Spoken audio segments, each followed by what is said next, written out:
take a shot. You'll probably be hammered by halftime. You're Go not going to Friars. remember the game. That was a nice move by Pipkins, taking it right to the rack himself. Wide open three, left wing, and it's good. Nylon, the dunk likes that, Matt. A three from the right side, and it's good! The one, Pipkins, go man, yet again. Hello and welcome to The Flex. I'm Matt St. Jean. And this is Joe Howie. And we got a good one for you today. This is your pregame show as Providence takes on Marquette. That game is scheduled for Wednesday night at 7 p.m. This one on CBS Sports Network. It's not going to be on your usual Fox Sports 1. So make sure you find CBS Sports in advance so you can get to the game on time. Make sure you watch it. We're here to tell you what you need to know before that and also talk about what's going on in the Big East, because we had some news, probably a little bit disappointing news in Friartown, right, Joe? Yeah, Matt. It seems the Big East, I guess we'll just call them the Big East Committee, who decides important things, came out this morning and decided that Alan Breed was not going to be the freshman of the week in favor of Posh Alexander from St. John's. Just for some comparison here, Alan Breed is coming off of the two best performances of his career. They are his third and fourth starts of the season with the Friars. In his third start with the Friars, it was at the road. He was matched up against the preseason Big East Player of the Year, put up 15 points, 6 rebounds, and 3 assists in a road win over Creighton. The following start, poised against Colin Gillespie, another Big East Player of the Year frontrunner. He put up 18 points, 11 rebounds, and 4 assists. And yet he fell short of the accolade of Big East Freshman of the Week to Posh Alexander, who put up, I think it was 18, 4, and 6 at UConn, and 22 and 2 at, who was that they played? Utah Valley? Mm-hmm. So, listen, hey, Posh Alexander is a talented guy. That's not to discredit him at all, because, keep in mind, these are college athletes. We're not here to bash on them and, tear them down. So, tip of the hat to you. That's to anytime a freshman performs well at this stage, on this stage in the Big East, it means something. It means they're a good basketball player. But when you're comparing the two, I think Alan Breed's performance at the two top teams in the league, coming off of your third and fourth start, off of two shaky performances at Xavier, at Marquette, and to perform the way you did and to distribute against two of the better guards in the league in Gillespie and Zagorowski, they slighted him. They definitely slighted him.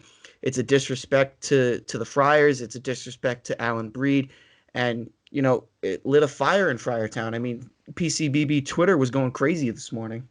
Yeah, no, I mean, I'm 100% in agreement. Posh Alexander put up more points per game, but against weaker competition, and you can't overlook the fact that Alan Breed got a double-double. That's significant. The only guys that are getting double-doubles for the Friars this year are David Duke and Nate Watson, and Breed did it. And, I mean, Nate Watson got mentioned on the Big East honor roll for the week, as he should have. But that Alan Breed, at least, he didn't even get an honorable mention. I don't know how you don't put him on there. I mean, it should have been one of those. Posh Alexander should have been an honorable mention, and Breed should have been Freshman of the Week, in my opinion. You can flip-flop them either way, but Breed needs to get some kind of recognition for that week that he just put up.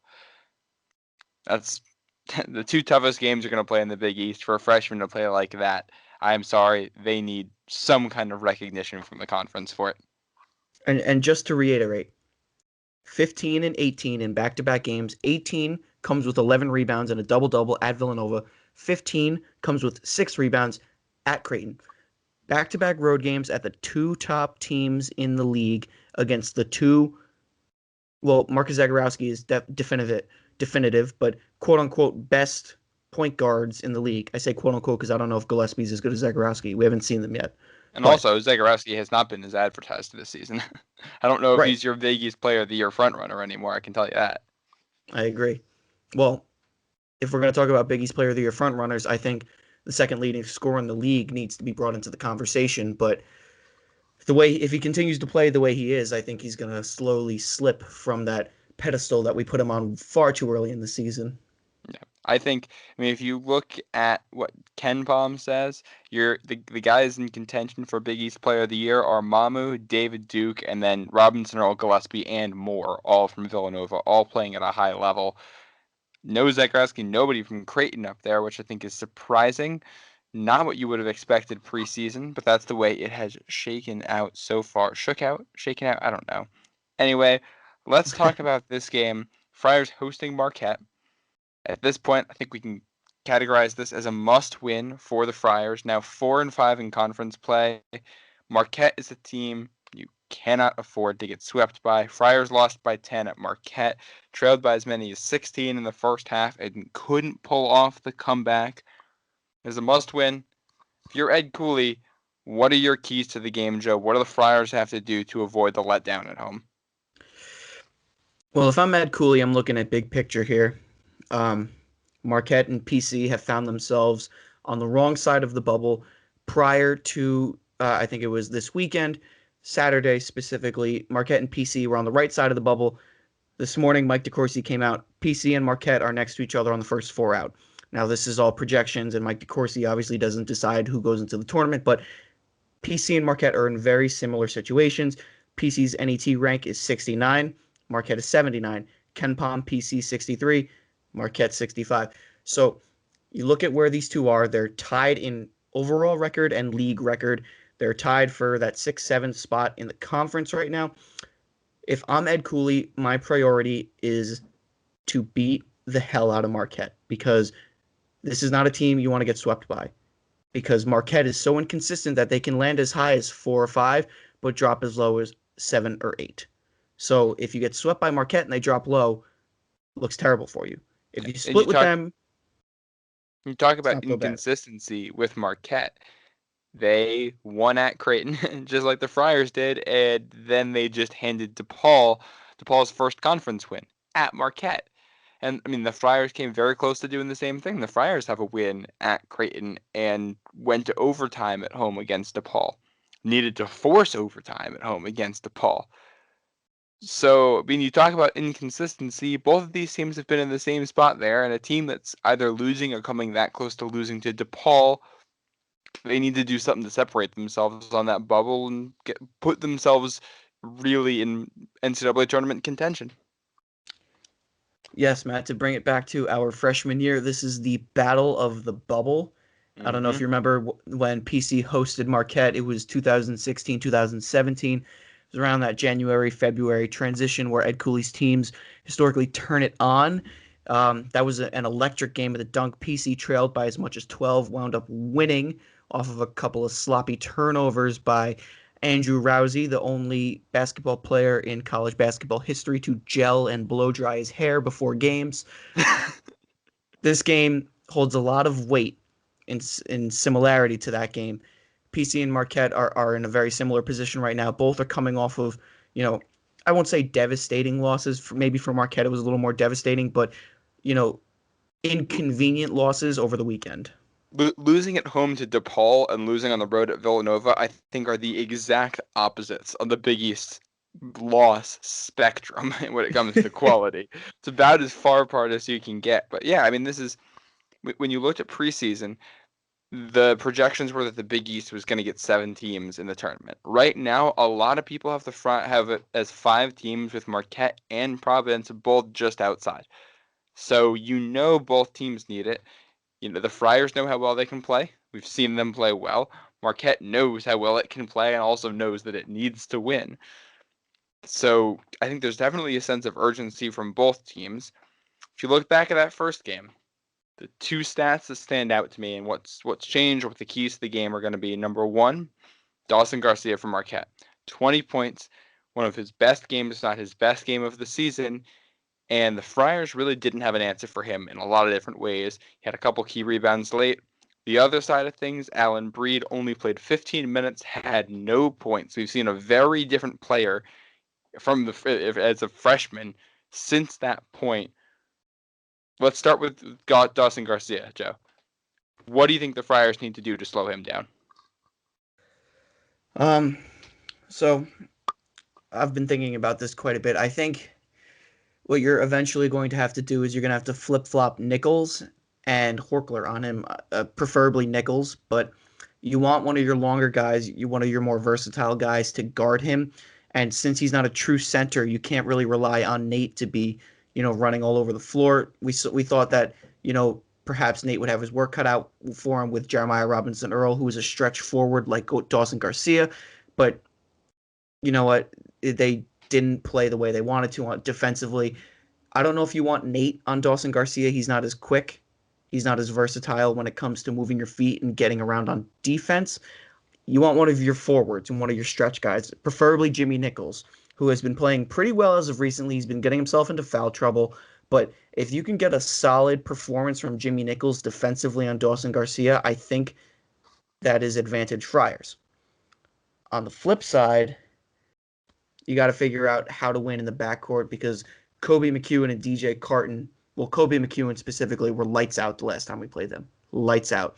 And David Duke seems to be off his game right now.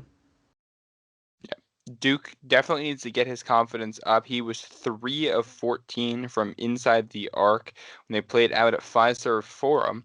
And this is kind of a trend that we've seen from him recently. We've seen lots of 2-point attempts, not a lot of 2-point makes. Obviously, the emergence of Breed helps a lot there. But we've talked about physicality with the Friars and about how that's been an issue. Do you think that's a concern with him going into this game? And do you think getting to see Marquette a second time and knowing the level of physicality they play with, do you think that's going to help him in this matchup? Yeah. I mean, everyone watched that game against Marquette, and if you didn't, then you're going to be confused by what I'm about to say, but we were just out-toughed in the second half. We chipped, brought it to a single possession game more than one time in the second half, and Marquette continuously just pulled away until in the final minutes they took it. We gave them a 16, 17 point lead in the first half, and that was really when we made our bed. Is when you let them get that far ahead. Yeah, it was a 21-3 run from Marquette, and the Friars put together a 12-2 run on both sides at halftime. But yeah, 21-3 is nearly insurmountable. Yeah. So I think offensively, you got to shake the woes for David Duke. And maybe if that means giving some of his looks to Allen Breed, because a lot of times when David Duke goes scoreless or goes down on a possession and comes up without a bucket, it results in a turnover, advantage Marquette. So maybe instead of having Duke, shoot the ball so much, you distribute it a little more, get Reeves going, get Allen Breed going. But you need to figure out how to make the most out of your offensive possessions. Defensively, I think we're okay. I think we're in a better spot than we've been in at different points during the season. Listen, what happened at Villanova, some of it was out of our control. Some of it was just a lack of effort. If the Friars come home, and reminder, this is a home game after 4 straight on the road. If the Friars come home and play the stout defense that we're accustomed to seeing from Ed Cooley teams, then it's going to lie in the hands of the offense. Mm-hmm. So I think actually, first and foremost, you have to make sure you're defensively sound when you're playing Marquette. Well, that segues perfectly, if you're talking about offense, to the big question mark for the last 4 weeks now, Jared Bynum. Ed Cooley was saying today, we're recording this on Monday, some quotes from it that he's feeling better, but they're being cautious so that they could put Bynum and Breed out there together. Quote, that'll be a good combination to have all those ball handlers out there. They also noted he will begin 5-on-0 work this week. And the recovery for this injury is generally 4 to 6 weeks. Injury occurred January 2nd, so this is the beginning of week 4. And according to PC, there is no timetable on his return. Still listed as day-to-day for whatever that means. Basically, we have no idea if Jared Bynum is going to play or if he plays, how effective he will be. If he is able to go in this one, how much of an impact do you think that has? To be completely honest with you, if he is able to go, I don't think it's going to have much of an impact. We've seen this before with Ed Cooley injuries. Specifically, I think of Kyron Cartwright his senior year. When he injured that ankle, we saw a 3 to 5 game span where, we tampered with him a little bit. He came on the floor for 5-6 minutes at a time, but it really wasn't anything significant because again, you don't want to hurt them because in the long run, he's a type of player, Cartwright, Bynum, your point guard, that's the player you want to have come late February, come March, come the Big East tournament. So I think Ed Cooley's looking big picture here with Jared Bynum. Yes, it would be advantageous to have him and Breed on the floor because right now Breed is our best playmaker. He's our best person. He's our best guard. And I would give it to Duke, but Duke isn't playing well. If you have Bynum and Breed on the floor while Duke is in this slump, it almost makes up for the lack of one or the other. So I think if we do bring Bynum back this game, it's going to be in a very limited role, maybe a couple minutes just to get his feet wet. But otherwise, I think the reins are being handed to Allen Breed, and that's not something I'm opposed to. Obviously, he's coming off of two very stellar performances at the two top teams in the league. We went on and on about that, but if Bynum does come back, very limited role, I would be surprised to see him get more than 7 minutes. Yeah, no, I think you're right. They're definitely going to take it easy with him. He's not. You don't need to play him. Like you don't play him unless he's absolutely necessary. And I think even though you lost by 10 at Marquette, that game also told you you can beat Marquette without him. And I think one of the keys to that, if we want to talk about keys to this game and X factors, it's David Duke. He's got to figure something else out. If you look at the last couple games for him, 3 of 11 inside the arc last game. At Creighton, 0 for 4. Marquette, 3 of 14. Xavier, 4 of 9 and 7 of 9 from beyond the arc. He was hot that game and had 30 points. And then the Creighton game at home, he was 2 of 12 inside the arc. So in 4 of the 5 games in 2021 so far, David Duke has had a bad day close to the basket. He's made his best day so far this calendar year is only making 4 shots inside the arc. I don't think that's what you expect from him. Some of these games he's not drawing free throws. He only got to the line more than twice in 2 of those 5 games. I think he has to figure something out. Yeah, and I think that the woes that we're seeing with David Duke are twofold. I think one end is that he's trying to do too much. He's trying to handle and distribute the ball. He's trying to score. He's trying to rally the guys. He's trying to make big plays. He's putting a lot on his shoulders as a junior. And this is really the first season where he's been in the driver's seat alongside Nate Watson. So this is, the result of that. This is the result of overwork. The other half of it is wear and tear. So you look at his shooting numbers. He's taking, we'll say, roughly 13 to 14 shots a game. He's making 4 or 5 from inside the arc. He's been playing a lot of minutes in the backcourt. And that's something he's used to, but that's not something he's used to where he has to play both the point guard and the shooting guard.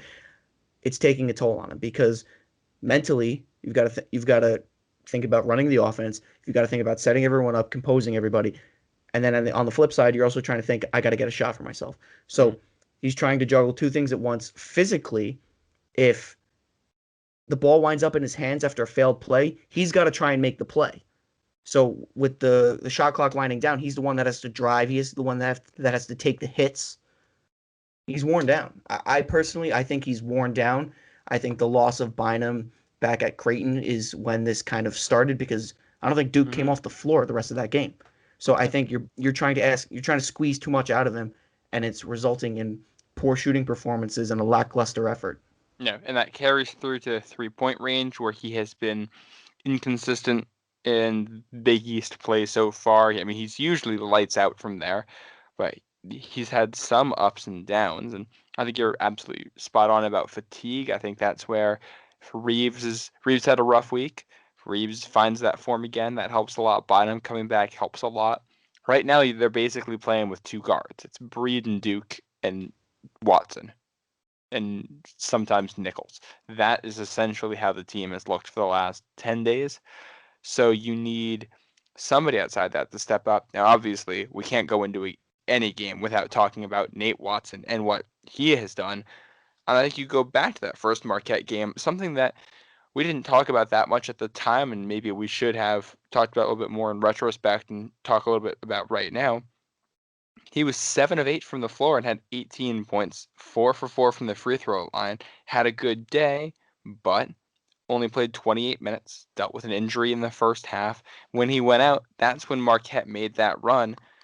Assuming that he's healthy, he's going to play his usual 35 minutes a game on Wednesday night. How big of an impact is he going to have for the Friars? Mind you, I will say that is probably one of the most efficient offensive performances he's put up this season. Mind you, with an ankle injury. Um, you're right. When he came out of the game, that's when Marquette took advantage. They scored a ton in the paint. So while on the one end, on the earlier end of the podcast, I mentioned I don't want Nate on Dawson Garcia. That's 100% true because Dawson Garcia is going to draw him out of the paint. I want Nate in the paint because when they took him out, Marquette ate in the paint. And I mean, that's where they got all of their shots. They were driving, easy little bunnies, little buckets. Like, that's where they took advantage. So you need Nate Watson defensively in this game. And we've talked all about his offense defensively in the paint against Marquette, advantage Friars. Theo John is not a threat. Okay. We joke about him all the time. Theo John offensively is not a threat when you place him against someone who is better than him.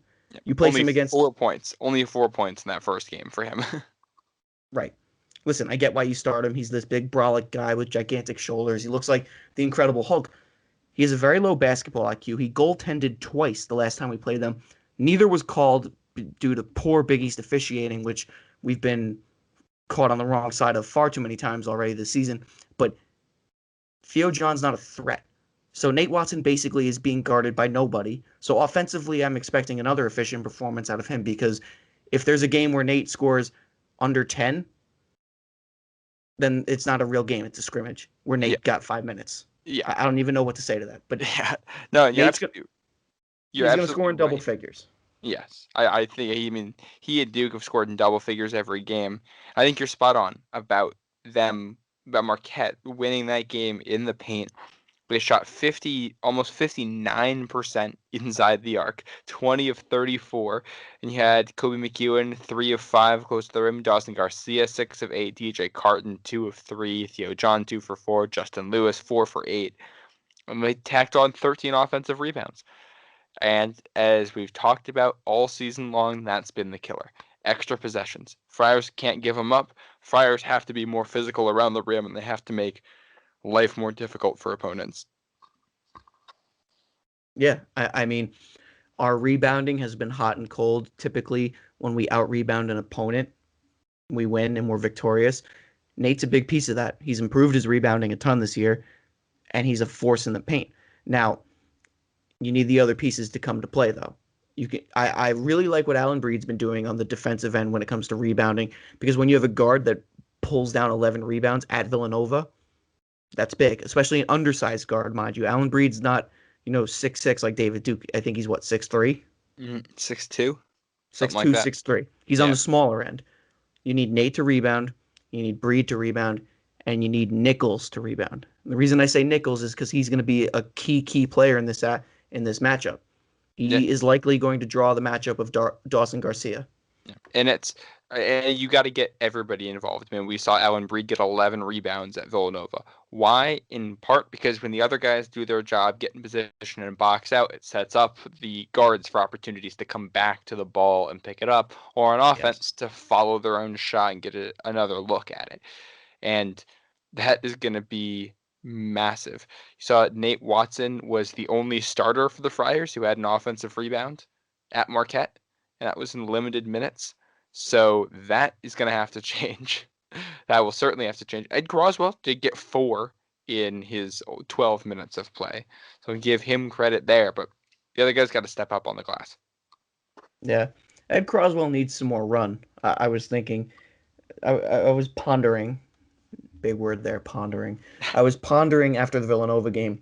Ed Croswell put up a double-double in that building, in the Finneran Pavilion, just a year ago. Or was it a year? Yeah, a year ago before he came to the Friars.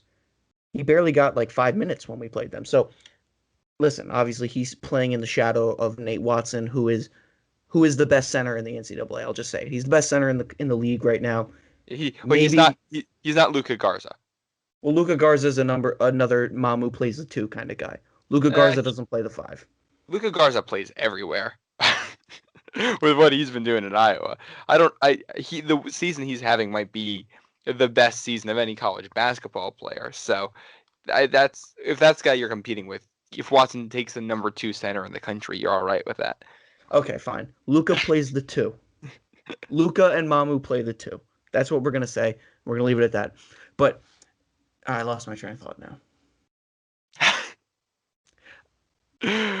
Start talking about bigs who shoot. Oh, now I remember. Ed Croswell and Nate on the floor. If you're looking to out rebound an opponent, I think those two would clean the glass with Windex and a freaking paper towel. If you had the two of them out on the floor, they would pull down every rebound. But I get it, that slows us down because it's essentially 2 5s. But that's a matchup I would love to see, the two of them on the floor together. We saw a little bit of it at when we played Fairfield, and then other than that, we haven't. But to my point, Ed Croswell is another force off the bench for when Nate gets maybe his 3 minutes a game of rest. Yeah. Ed Croswell it has the means you're opportunity not to nervous when Nate goes out for 5 minutes. Yeah. But yeah, I mean, we've said a lot here, and it's all the same themes we've been hitting on all season long, which is largely that we know what this team is, we know what this team can be, and we know what the Friars have to do to bridge that gap between where they are right now and what they can be. The only question is if they can do it. If they can do that, and they start doing it right now, they're going to be in a real good shot to make the NCAA tournament. You drop this game to Marquette, you get swept by Marquette, and it's going to be very hard for the tournament to look at you, the committee to look at you as anything other than the 7th best team in the Big East. And with how college basketball looks right now, that's probably not getting you in. So it all starts Wednesday night. Joe, who's your X factor? Jimmy Nichols. I mean, I've given it to Nate every game, so that's still an expectation. So Nate is still expected to have a big game, but X Factor is going to go to Jimmy Nichols because I think over the past, we'll say 5 or 6 games, we've seen glimpses of greatness from Jimmy Nichols, but he's been plagued by foul trouble. I think if we can get him to play smart defensively, to move his feet a little quicker, and to avoid that extra bump that gets the whistle blown, we'll see another double-digit performance on offense from him. But defensively, we're going to see him lock down Dawson Garcia, who's one of the emerging players in the league. So defensively, Jimmy Nichols is my X factor. If he shows up and if he logs more than 25 minutes a game, and they're a good 25 minutes, a solid defensive 25 minutes, we're going to win. All right. I'm going to go with the guy I've been going with, David Duke. In both of the second performances against the team this season, he has played better the second time than he did the first time. I'm going to take a bet that trend continues, and he puts up a strong performance against Marquette. I don't think that those guards are going to be able to control him. I think he's better than Kobe McEwen. He's better than DJ Carton, and he's going to show it. And if he plays that way and the rest of the Friars show up, you're looking at a win. I'm going to go with a prediction, let's say 78-65 Friars. I'm going double-digit win. Double-digit win. What about you? I think 72-67, I think, is where we'll land. A little bit closer. A little bit tighter. We're coming off of a 4-game road stretch. This is our first time home. I think we're going to be a little more comfortable, but we're both these teams are going to be playing with a sense of urgency. Marquette's coming off of a brutal loss to DePaul, who holds the basement of the league to themselves, sharing it slightly with Georgetown. But we're also coming off of not a brutal, heartbreaking loss, but one that you could have played better. And it's more like a pissed off loss. Like, you're like, we could have played better at Villanova. We played a great first half, and then we dropped it. We dropped the ball. Both these teams want to win. And by the way, just a side note, if Kobe McEwen wants to chirp David Duke, you better man up and guard him on defense. Don't start calling for help when he drives on you. Everyone saw that. With no fans, you can hear it. Kobe McEwen's talking, staring him down after he hits threes, and then Duke drives on him and he goes, help. Man up. That's Wojciechowski wimpy basketball. Man up, Kobe McEwen. Guard him like a man. We'll see who gets the best of that one-on-one. Ken Baum gives the Friars a 71-68 advantage, so the Friars have a 60% chance of winning this one. We will find out 7 p.m. Wednesday night on CBS Sports Network. Make sure you don't miss it. And then once that game is over, head over to our Twitter feed, look for that tweet with our post-game show, because we're going to be recording our thoughts right after, getting them to you as soon as possible. So we get to that crunch point in the season. Friars looking to get going. You know we're going to be there every step of the way, so make sure you are following us at the Flex Hoops on Twitter and wherever you are listening to this. And as always, thank you for listening. Side note, fun drinking game for those of you that are unemployed in the middle of the week. Every time Steve Wojciechowski throws his arms up, cries, makes a weird angry face, or jumps, take a shot. You'll probably be hammered by halftime. You're Go not going to Friars. remember the game.